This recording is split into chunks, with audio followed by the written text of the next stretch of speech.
एक आसरे की तलाश में सब छोड़ शहर आए हैं हम, हमें अपना लो या आजमाओ, हर इम्तहान को तैयार हम। नमस्कार, स्वागत है आपका संप्रेषण विद एसएस में। मैं हूं एसएस त्रिपाठी। जी हां, आज हम बात करने वाले हैं परदेशियों के बारे में, जिन्हें हम परदेसी कहते हैं, प्रवासी कहते हैं, बाहर से आए हुए लोग कहते हैं या कुछ और बेढंगा सा कहते हैं। उन्हीं के बारे में हम बात करने वाले हैं। ये परदेसी वो लोग हैं जो अपने ही देश में दूसरे स्थानों पर रोजगार की तलाश में, सुख सुविधाओं की तलाश में, बेहतर भविष्य की तलाश में बड़े शहरों महानगरों में आकर बसते हैं। हमारा आशय उन गुमनाम लोगों से है कि जो बड़े शहरों में आकर बस जाते हैं और जो है यहाँ की गुमनामी में खो जाते हैं भीड़ में, इन्हें पहचान नहीं मिलती है। और तो और जिस शहर के लिए काम करते हैं वह शहर, उसके लोग तक इन्हें अपना नहीं मानते हैं। उसके बदले में इन्हें क्या मिलता है? एक नापसंद नाम, एक परायापन और एक उल्हना, जिसे कहेंगे परदेसी। तो कौन है ये परदेसी, क्यों आते हैं, कहां से आते हैं? परदेसी या प्रवासी, जाहिर सी बात है, अपने ही देश में दूसरे राज्यों से, दूसरे स्थानों से आते हैं रोजगार, सुख सुविधाओं की तलाश में। और भारत में कमोबेश 1/3 आबादी परदेशियों के रूप में ही जीवन यापन कर रही है। और ये परदेसी लोग ज़्यादातर जाते हैं मुंबई, दिल्ली, चेन्नई, गुजरात, पंजाब, हरियाणा, कर्नाटक, ऐसे बड़े बड़े शहरों में जाते हैं और वहां जाकर जो है अपने लिए रोजी रोटी कमाते हैं। इनमें सब तरह के लोग होते हैं।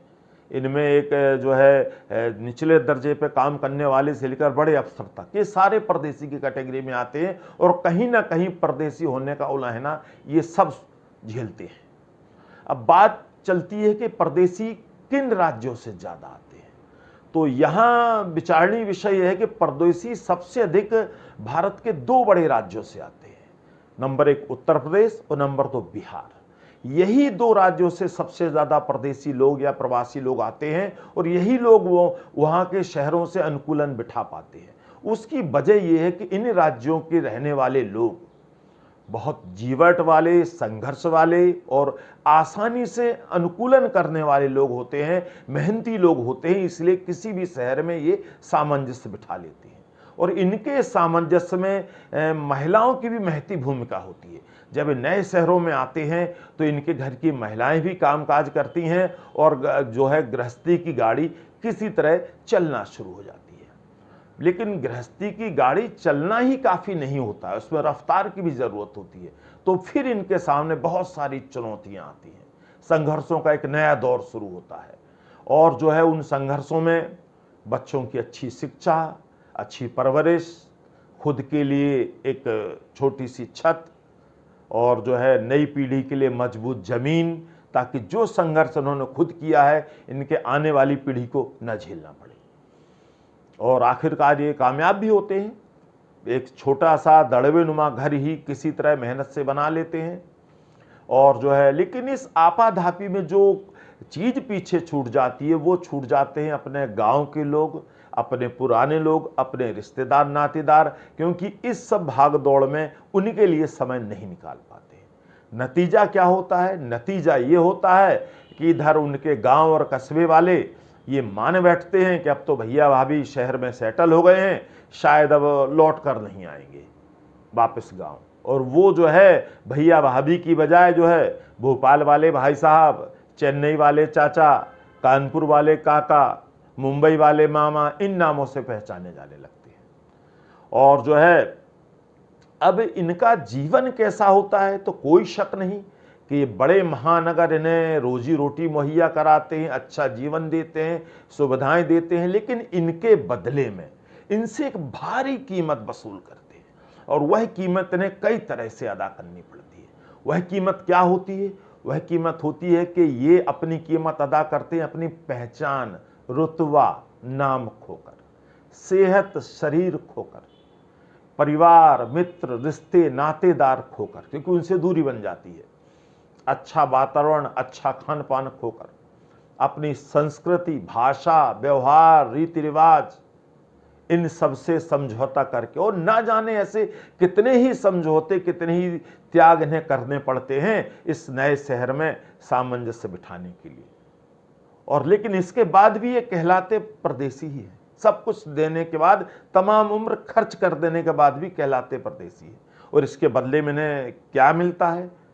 लाइलाज बीमारियां, जल्दी बुढ़ापा, मुट्ठी में चंद छोटे नोट, गिने चुने जानकार, महंगाई, मंदी, महामारी की मार, और अपनों से दूरी, और अपनापन इतना कि फोन पर चंद मिनट बात करके संतोष कर लेते हैं कि हमने घर वालों की आवाज सुन ली।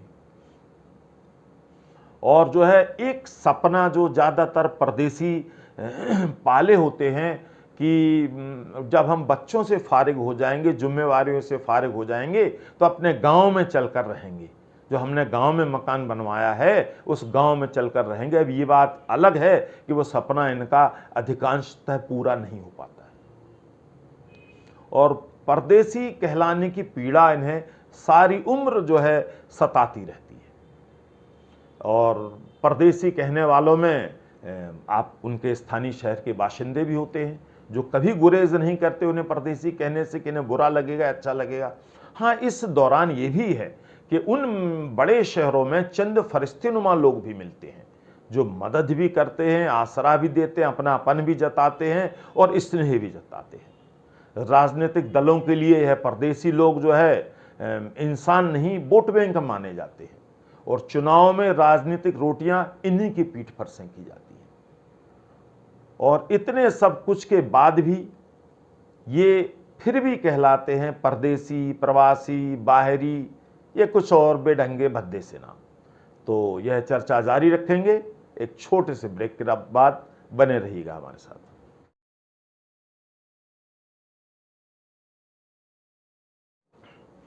स्वागत है एक बार फिर से आपका संप्रेषण विद एसएस में। जो दर्शक हमसे अभी जुड़े हैं या हमारे चैनल पर नए हैं, उनसे मेरा अनुरोध है कि हमारे चैनल को सब्सक्राइब करें, लाइक करें, शेयर करें, कमेंट करें। हमें फेसबुक, ट्विटर, इंस्टाग्राम, हमारी वेबसाइट और हमारे ऐप पर हमसे जुड़ सकते हैं। तो हम बात कर रहे थे परदेशियों के बारे में। अब इन परदेशियों की चुनौतियां कभी समाप्त नहीं होती। अब परदेसी जब अंतिम पड़ाव पर पहुंचते हैं, जीवन की सांझ में पहुंचते हैं, तो उनके सामने यह चिंता मोहबाए खड़ी होती है कि अब बुढ़ापा कैसे कटेगा। और बुढ़ापे के काटने के लिए उनके मन में कुछ विचार आते हैं। वो विचार क्या होते हैं? क्योंकि वो विचार ये होते हैं कि भाई उनकी सेहत साथ छोड़ रही होती है। और क्यों साथ छोड़ रही होती है? कि वो अपनी युवावस्था में जी तोड़ मेहनत करते हैं, तो ऐसे लगता है जैसे उनका शरीर अब उस जी तोड़ मेहनत का मुआवजा मांग रहा हो। और बच्चों की शादियां, घर मकान बनाने में, गांव के मकान पर कुछ खर्च करने में उनके खाते में, उनके पास जमा पूंजी या पॉकेट में कुछ ज़्यादा नहीं बचता है।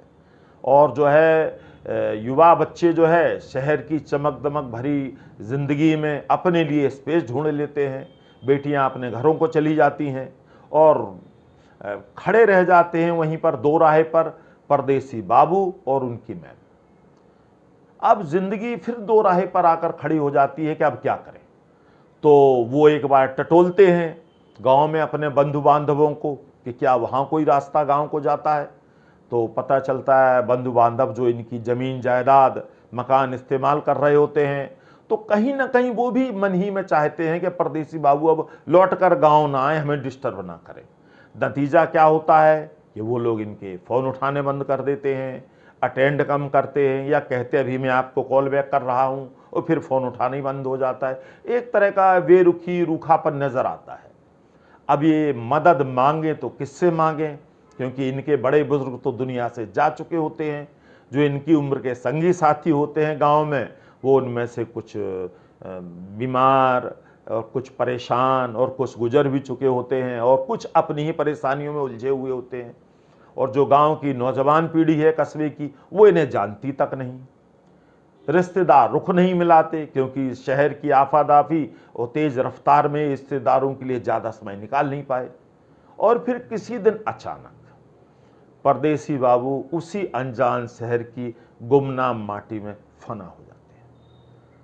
और जो है अफसोस की बात है कि उस परदेसी को अपने ही गांव, अपनी ही मिट्टी में 2 गज जमीन तक भी मैसर नहीं होती है। मेरे एक विद्वान शिक्षक मित्र जो दिल्ली के हैं, एक मोटिवेशनल स्पीकर हैं, बहुत विषयों के ज्ञाता हैं, मर्मज्ञ हैं, श्री राघवेंद्र सिंह चौहान।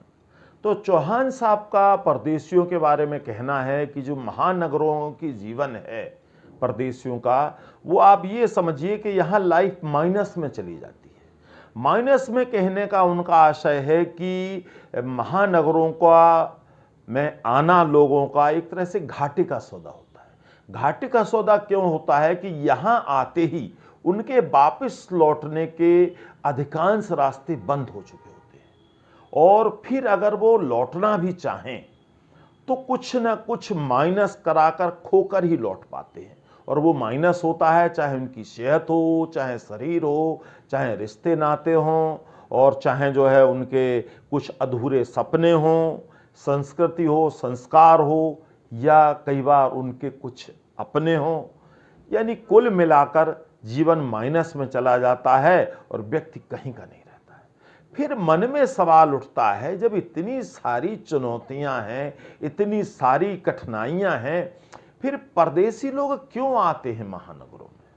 साहब, उन्हें घर चलाना होता है, उनके ऊपर घर की जिम्मेवारियां होती हैं, घर में बूढ़े माँ बाप होते हैं, छोटे भाई बहन की जिम्मेवारी होती है, पेट पालना होता है, और न जाने कितनी मजबूरियां उनके कंधों पर होती हैं, जिसकी वजह से वे इन महानगरों की गुमनाम जिंदगी जीने को मजबूर हो जाते हैं।